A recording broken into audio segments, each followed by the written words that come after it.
All right, what's up, everybody? I want to give a shout out to Instagram, shout out to Facebook, and shout out to YouTube. What's going on, y'all? Listen, welcome back to Political Soulful. Our topic is America's biggest problem. What is America's biggest problem? Some say billionaires, but I say that's not correct. I say it's white nationalism. So we're going to talk about that, and I'll express what I mean about all that. I have a guest here, my homeboy is going to chime in. He's going to have some questions for me. He may or may not disagree on everything or on some things. And so what I'm gonna do right now is send y'all a little intro music so everybody can get in and get settled down so that we could have this talk. All right. So Sensonomics, you ready? Ready. All right. So Sensonomics is our guest. We'll be right back after this quick intro, y'all. We're gonna get down tonight.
Okay, so here we go. Welcome back to Political Soul Food. Our topic is America's biggest problem is not billionaires, it's white nationalism. And I want to talk right now about why I say that. Okay? I think that it's right that I justify my claim. This is very, very important.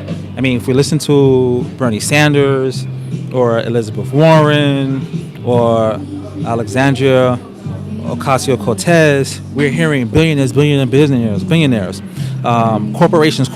corporations. You know, but that is not our number one problem. It's a symptom of another problem. Our number one problem is what got Trump in the White House in the first place, and that is white nationalism. Yes, white nationalism, racism. That's the facts of the matter. And there's an article that led me to talk about this that I want to share with all of you. And this article is called What the President Could Do If He Declares a State of Emergency. And this is an article in The Atlantic by Elizabeth Goitein, if I pronounce her name correctly, Elizabethgoitein. And you can check that article out. If you want a link, let me know. I can put it up in the stories here on Instagram or on Facebook or on YouTube. So let's get down to business. This article is very important, for me at least, because it declares what we should be thinking about right now, this minute, particularly those on the left who are looking to move forward out of the crisis, the political crisis that we're in now with a Trump presidency and with the Republicans having their claim of more than half the government. The issue is that we know that Trump is a figurehead for those who want to bring back the great old white America. Point blank. As we know, the issue with Make America Great Again, the question that emerges is, when are you talking about? How far you want to go back? And we know that the further we go back, the worse America is. The further it's away from living up to the principles declared in the Declaration of Independence. What are those principles? Inalienable rights to life, liberty, and the pursuit of happiness. Okay? And that government ultimately is by the people, of the people, for the people. All that good stuff. But the problem was how people was interpreted and how all men having inalienable rights. The word men, how that was understood. Basically, in short, white men. And specifically, men with property, men with wealth. But over time, men without property, men without wealth joined the membership of first-class citizenship, able to participate in voting and being a part of the decision-making and setting up what the rules are going to be, who's going to be in office. Okay? And it took time for various groups to receive their membership card as Americans.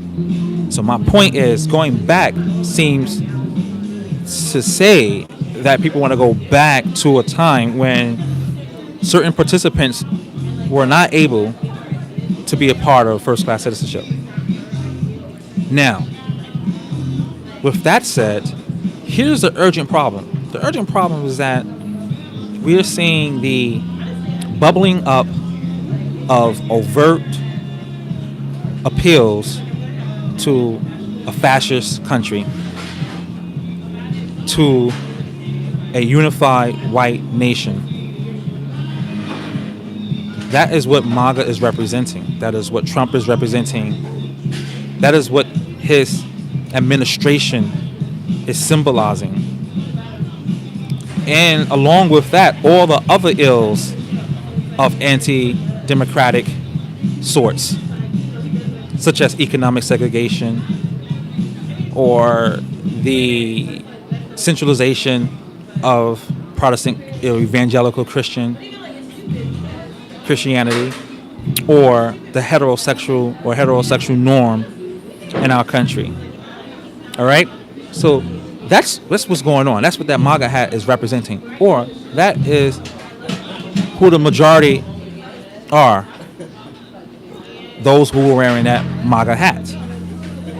But again, I haven't gotten to this right now that should bring your attention to the truth of the matter right now.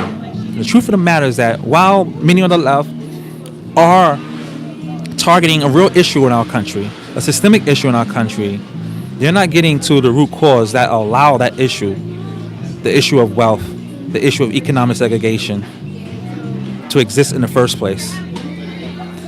Okay, so Trump right now, on behalf of this white fascist America, might be able to declare a state of emergency. He may or he may not, but it is a possibility, and we have to prepare for that possibility. Why? Because if you just look at what's going on around the world, you can see nationalist sentiments rising up, bubbling up in Europe, South America and Brazil, Venezuela, you name it, Africa. Okay, we're seeing the ascendancy or the renaissance of authoritarian governments, characterized by their own ethnic colors or beliefs. And so it is not unlikely that it can happen here in America. I recommend a movie that can show you how it's possible. It's called The Handmaid's Tale. It's a very good movie, and it's based on a book, but it gives a good description on how America can devolve right now into an authoritarian government. And this article here gives us a perfect example of how that can happen in real life. First things first. If Trump were to call a state of emergency, that would freeze the Mueller investigation. That would freeze the investigations by the House Democrats, and it would actually grant Trump an array of political tools to dismantle any dissent against his wishes. This is real. We've done it before. We've used the state of emergency to freeze liberal democratic principles and law. Think about the internment camps of the Japanese. Think about the real witch hunts of the Joseph McCarthy era. Okay, just think about Jim Crow. Like, this stuff is real. We're not that far away, and it's not something that did not happen. And it's built inside the law to do these things. The whole idea is that these provisions are given with the hopes, with the faith that any president who would use them would use them justly. Okay, think about the Patriot Act. Think about the authority that Bush Jr. received to enact tapping, warrantless tapping. Just tap your phone on a mere suspicion. Think about all that. Think about how Trump attacks the news media. The fact that Trump does not appreciate any dissent, does not appreciate any fact checking on the words that he says or anybody else in his camp. And he calls that fake news. In fact, he indicts the entire news media platform unless they go along with his lies. And we know that this guy lies so much that the truth is scarce. It's like a drought over there. Okay?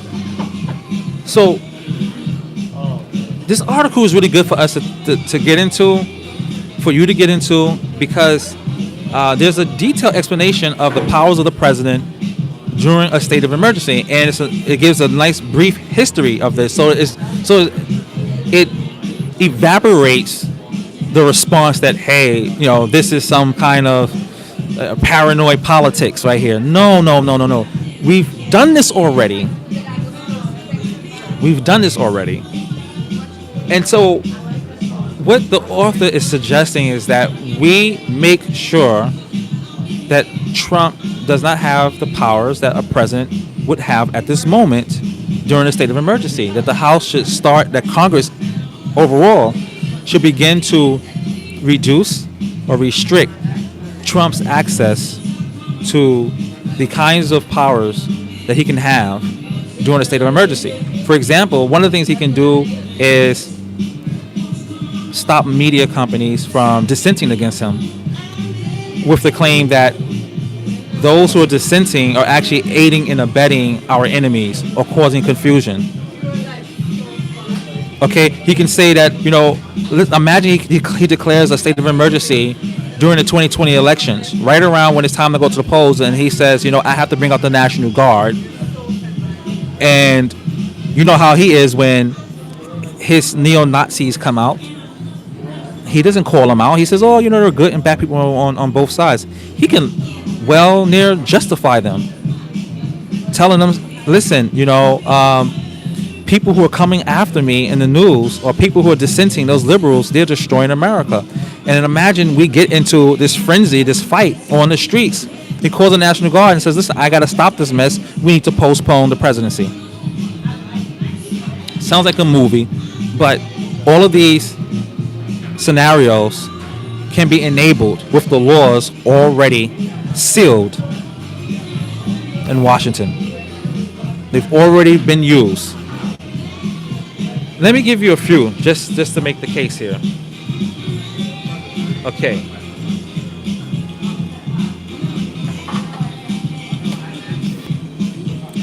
I'll read some here. The Supreme Court has often upheld such actions or found ways to avoid reviewing them, at least while the crisis was in progress. Rulings such as Youngstown Sheet and Tube Company versus Sawyer, in which the court invalidated President Harry Truman's bid to take over steel mills. So Harry Truman wanted to take over the steel mills. Now, this was during World War II. At this time, the Supreme Court said, well, we're not going to allow you to do that. But the Supreme Court could have well said, we will allow you to do that. But think about this. So Trump has a Supreme Court in his favor. So taking over certain companies or media companies is within reach if it's justified by other stations of the government, which Trump has. So he'll be able to do things that some certain other presidents were not able to do. Like in that example. But let me give you another one here.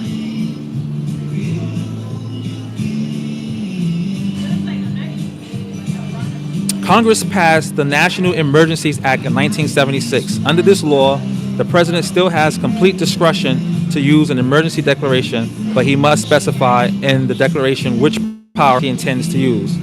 So it was so bad that by 1976, Congress said we need to sort of slow the roll. But it did not take away everything that the president could do. It just said he must specify in the declaration which powers he intends to use. Well, it would be easy for him to do if he already know who he wants to target. Even still now, the president has access to emergency powers contained in 123 statutory provisions calculated by the Brennan Center for Justice. Okay, folks, you have to get your hands on this article. If you need it, I'll send it to you. But I'm just trying to give you a sense that this stuff is in the books, what I'm talking about. And if we want to do anything for our country, such as reduce the influence that the wealthy have, then we need to address the issues or the problems that enable wealthy people to have exorbitant powers. And that is the conservative Republican agenda, which has tagged along an economic program and a social agenda. The social agenda is resegregate, to reinstall hereditary wealth, and to put whiteness on top of the totem pole again. And we can see this in policies now that are popping up everywhere, where we're now affirmative action is being viewed as oppressive to white men. And let's just say women too, if they don't want to say that. Just today, I on my left here earlier when I was just preparing for today's show, I ended up saying that I think it was Tom Brokaw who was saying that Hispanics need to learn how to assimilate or something like that. And let's not forget all the multiple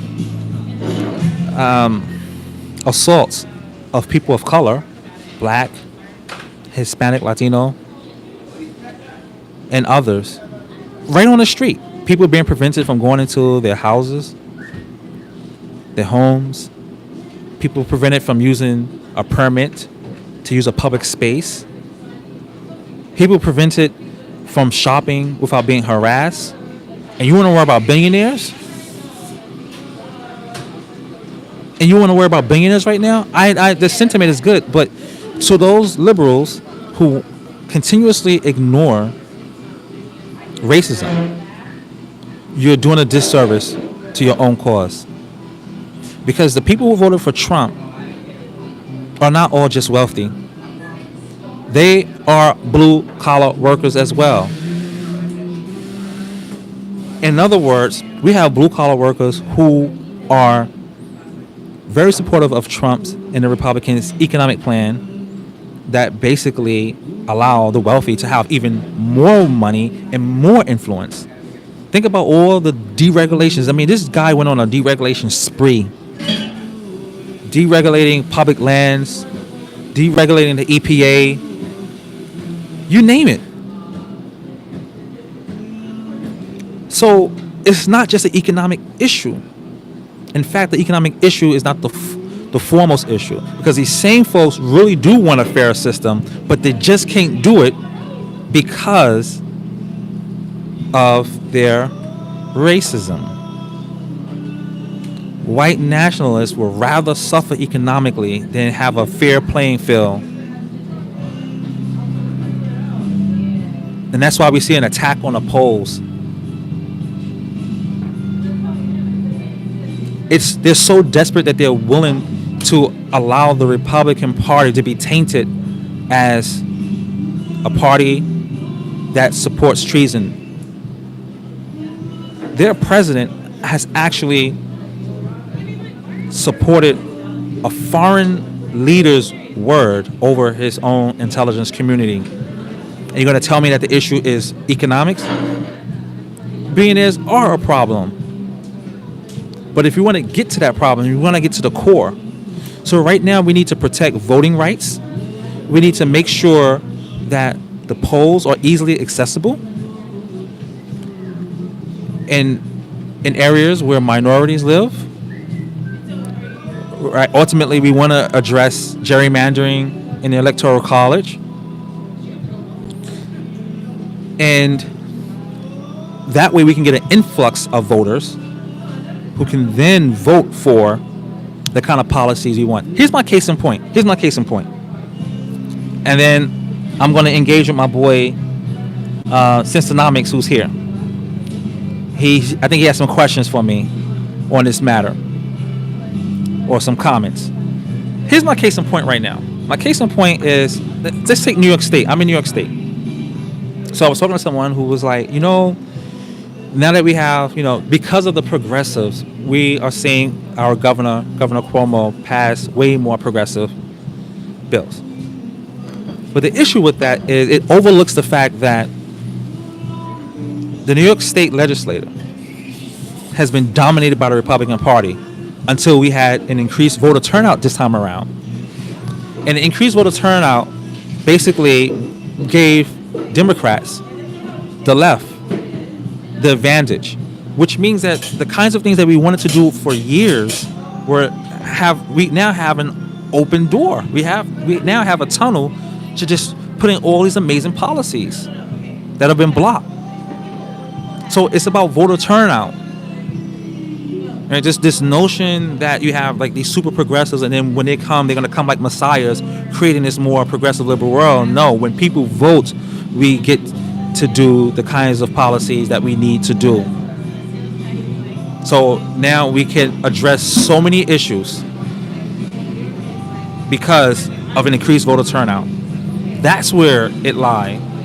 And decreased voter turnout really impacts minorities, particularly blacks, Latinos. Why? Because white nationalism doesn't want input, doesn't want to have a discussion with others' needs. No, because they want to make America great again. When you couldn't even not even sit at the table, when you weren't even given a crumb. The only thing you were able to get was a lick on the floor. But now that there's an increase in voter turnout, now there's an increase and a consolidation that we saw under President Barack Obama, white nationalism has says we need to stand up. And it's very possible that Trump, as you can see via his shutdown, that the dude will pull anything off. So a state of emergency is on the table. It's one of his cards in his hand. So we need to start raising attention about white nationalism. We need to keep the airwaves on that, and we need to keep the airwaves on Trump's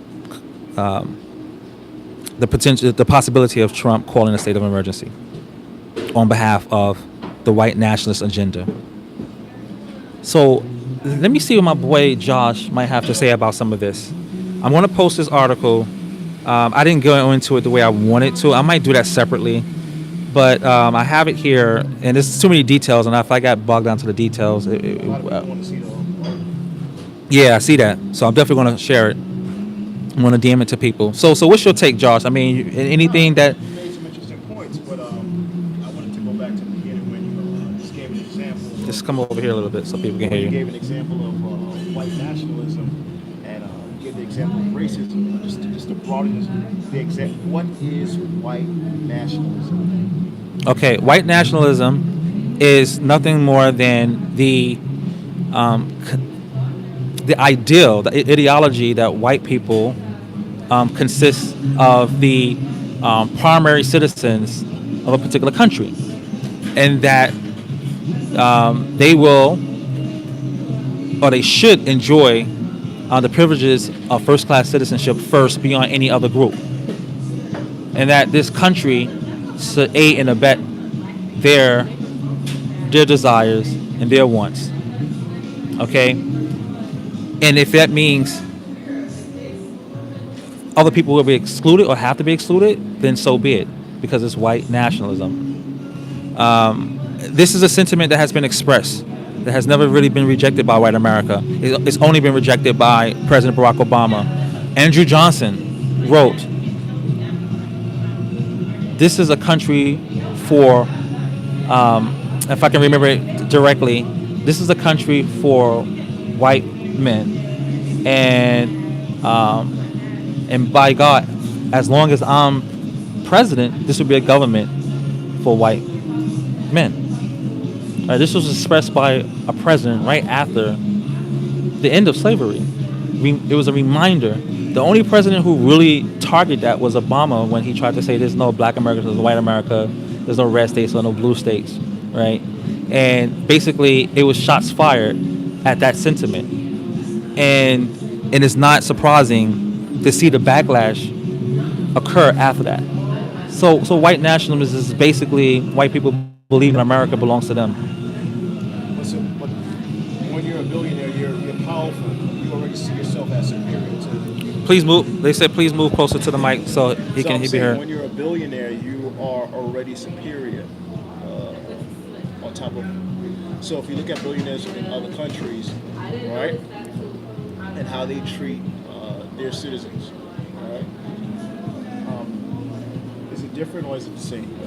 Well, I mean, having an abundance of money is always an advantage, right? No matter where you are, right? But speaking specifically about America, the reason why I'm saying billionaires are not our biggest problem, I am not saying they're not a problem. I'm saying that they're not our biggest problem, because the policies that enable billionaires to accrue so much money and to be in politics are permitted by white nationalists, by people who would rather not have New Deal policies, even though they benefit from them.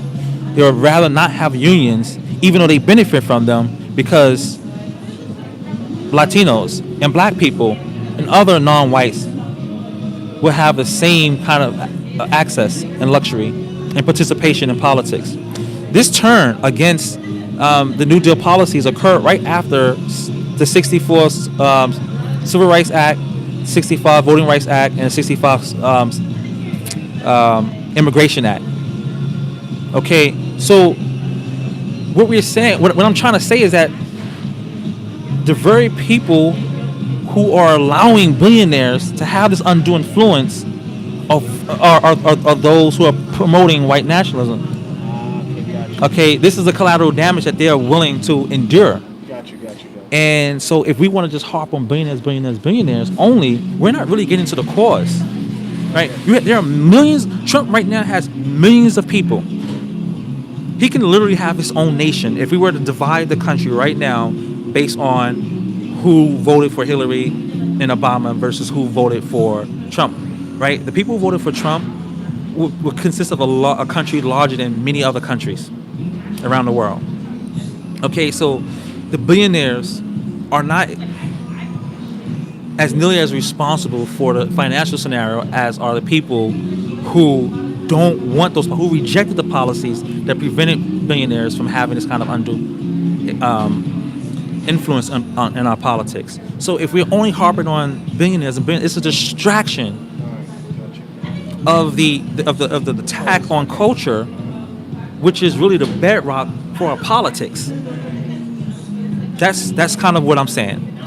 So they're saying they can't hear you, so you're gonna have to move in some more. Can you hear me now? Good. So I don't know if that makes sense for you. It makes sense. It makes sense. Okay. All right. So I mean, if you have another question or something, let me know. You touched on everything. I was going to ask you about like Yeah, coming to some the of the mic. problems that we have here in America, and you already touched on everything. You touched on how he's deregulating everything, and I mean, I have nothing more to say.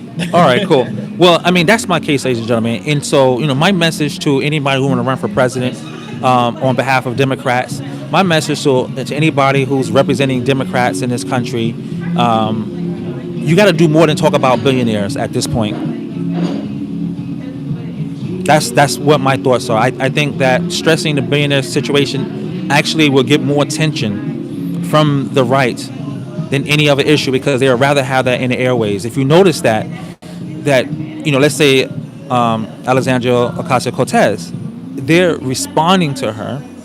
I don't think necessarily to try to refute her, more than really to keep that discussion in the airwaves, so that we don't really talk about the transition from a multicultural direction that we were going into previously to back to a sort of white-based culture and country. That's what's happening right now underneath our noses. That's what's happening right now. And so we're not going to get anywhere by just yelling about the billionaires. I mean, fine, we know we need to increase taxes. But when people don't vote and show up in the numbers that we need to, we're not going to get that. If you want to be in a political game the way it is right now, then you have to know those taxes that are most effective. I mean, we can't talk about what the billionaires are doing and people didn't show up for the midterms in 2010 after, when we got people in there who are pushing to get Dodd-Frank in, and now Dodd-Frank has been gutted. Guts are just leaking out. Okay? And deregulation is happening all over the place. So yeah. So this is my concern, and we have to make sure white nationalism is out there. Look at those guys, those young boys in D.C. from that Catholic school, the Covington Catholic School. They're letting us know what the real issue is. Forget the billionaires. Is that what we want to let you know is that our norms, being, our norms of traditional masculinity, our norms of traditional Protestant Christianity, or even in this case Catholic Christianity, in some cases they dovetail and they do deviate in many ways, but American Christianity is very potent whether or not you're a Protestant or Catholic. So all of these things, are really the cultural. So there's a cultural war happening right now, and so to keep us at bay, keeping poverty helps.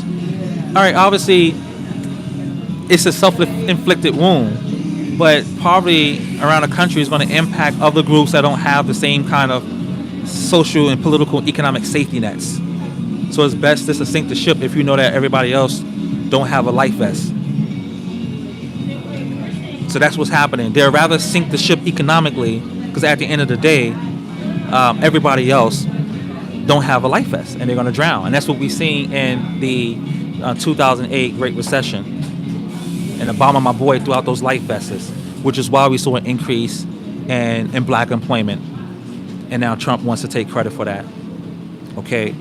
But so, my friends, my dear friends, watch that. Watch that. I had a person say to me, well, I think class is an issue. Yeah, class is an issue. Class is an issue more than race. Yeah, class is an issue more than race because you are ignoring race. I mean, you're preaching to the choir that we have economic issues. But then when we want to talk about the racism that's plaguing this country, and that's leading people to make these very poor choices, then I think that's a problem. I want the same thing for you that I want for myself, I agree. regardless what color you are. Right. But if you're willing to go as far as to say, well, I don't want you to have the same thing, and so for that reason, I'm going to sabotage what we have here, then we got a problem. Then we have a real problem. If you're willing to sabotage, if you're willing to vote for someone who's going to even do damage to your own economic cause, then it shows me that you would rather see the house burn. You know that parable? I always like to say the parable. Well, it's not a parable. It's in, I think it's in Solomon. So King Solomon is supposed to be like the wisest king, right? And there was a mother, two women, both claiming to be the mother of an infant, and each were saying, "King, dear king, this is my baby." So Solomon didn't know who was telling the truth. He couldn't read minds. So what he said was, let's split the baby in half, and each of you would get a half of the baby. Now the real mother, the one who's concerned for her child, like the people who are really concerned for this country and everybody's well-being, said, "You know what? Don't cut that baby. Don't cut the baby in half. Give it to the other person." And that's when King Solomon realized that that must be the true mother, because she wouldn't dare see anything happen to a child, even if she cannot be with the child. And this is what we're dealing with right now. This is what we're doing right now. You have some saying, "You know what? If we can't have economic policies for ourselves, then rip it. No minimum wage, no regulation, no unions." This is what we're dealing with right now, my friends and family. I mean, you hit the nail right on the head, man. So listen, y'all. JD Stokes is up in the house. Billionaires never take front stage to the problems of the United States. It's always the radical right-wing conservatives, that being directed to those who are at a lower socioeconomic status. President Brown did a lot to help America, but Trump wants to focus on the top 1%. Trump wants to focus on the top 1%, but he's also focusing on the bottom white 99% by letting them, well, they have a new fashion now, so they upgraded the white garb for nice red hats. If we sleep on this and only think that it's about the 1%, you're going to realize that if you're a brother or sister like me, there are going to be more Sandra Bland's out here. There are going to be more Eric Garners out here. There are going to be more Philandos out here. There are going to be more Mike Browns out here if we don't do anything about it. That's what's happening. And remember, slavery at its height happened when most people were poor anyway. So listen, thanks for tuning in to Political Soulful, my dear friends and family. Stay up, have that conversation with people. So if you want that article, I'm just gonna put it in the stories. I'm just gonna let you see it, and then you can go to the link. The heading. Yeah, I put up the heading up there. I take a snapshot so you can find it.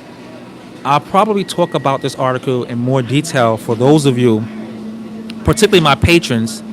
And I'm also, if you're on YouTube or Facebook, please like the video so I can get a little bit more attention if you like anything that I said, or not just if you think that some of this stuff is important.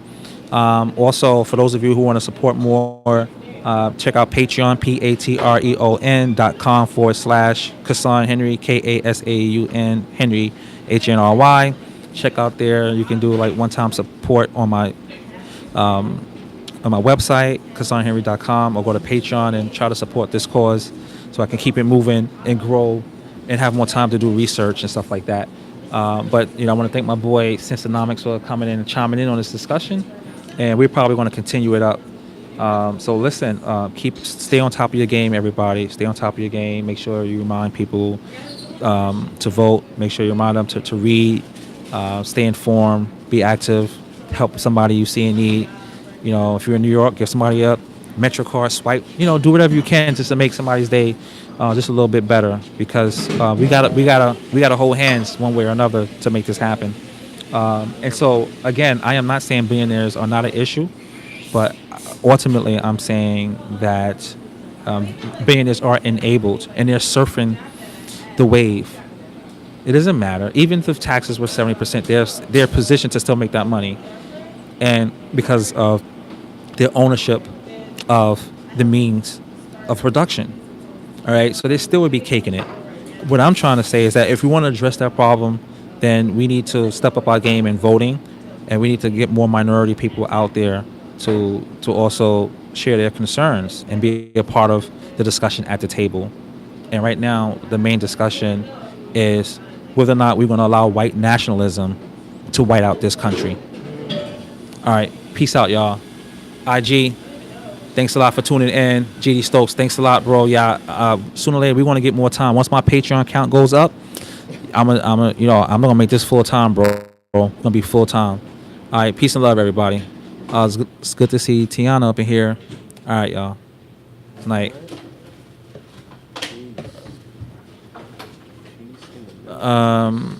Yo, who's that? Facebook. Have a great night. Good to see y'all.